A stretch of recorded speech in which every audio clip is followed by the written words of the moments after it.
यायला लाताच पाहिजे. हे ठीक झाले की ते आपोआपच जागेवर येते. अनेक वर्षापासून ही चालू झालेली परिस्थिती आहे. म्हणून माझी सर्वांना विनंती आहे, आपण आता नारा ऐकत होतो, आमचे योगीजींनी नारा देत होता, बटेंगे तो कटेंगे. मी एक तुम्हाला नारा सांगतो, आप हटेंगे तो कटेंगे.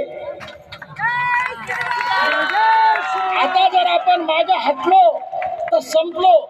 आता भारत थांबणार नाही नाही नाही. भारत माता की, भारत माता की, भारत माता की. जय श्रीराम, जय